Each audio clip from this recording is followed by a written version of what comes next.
Саламатсыңарбы балдар?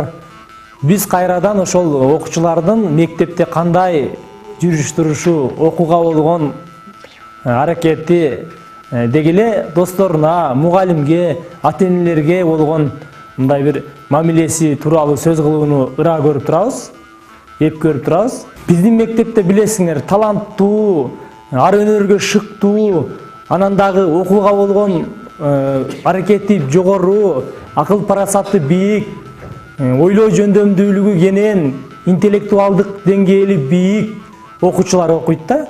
Анан ошонун арасынан баары бир баягы анча-мынча балалык кылып шоктук кылган, эжегайдын айтканын укпай койгон, анан досторунун айтканын укпай койгон, мындай бир балалыкка баяоо мезгилинде анча-мынча бир шоктук кылып койгон окуучуларыбыз бар да.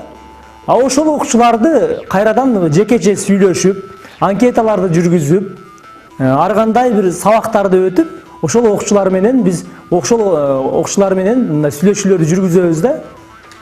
Эми ушунча окуучулардын ичинен баягы жогоруда мен айтып өткөндөй талапка ылайыктуу балдардын бири деп, мисалы Нурсейитти айтсам болот да. Нурсейит бул акыл парасаты бийик, мындай айтканда сакадай бою сары алтын да.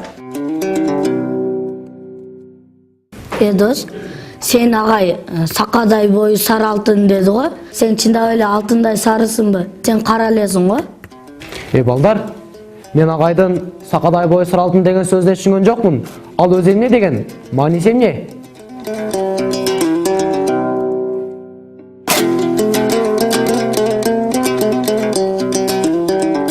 Сакадай бою сары алтын деген фразеологизмдин мааниси бул адамдарга тиешелүү айтылат. Мындайча айтканда акылы тунук, чыгармачылык деңгээли күчтүү, ар кайсы ишти жумшаба бат аткарган, бирөөлөр менен мамиле түзө алган, ой жүгүртүүсү кенен, мындай табылгасы күчтүү, негизинен ошо дээринде бар балдарды же болбосо ошондой адамдарды айтат да.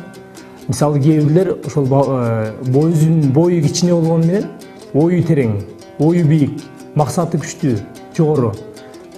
Демек, ошол бою кичине болгону менен анын ою терең, ал билет, анын көз карашы жогору деген максатта айтылат да. Ошол сакадай бою сары алтын. Бүт бардыгы эле мындай төп келишкен жигиттерди айтат да.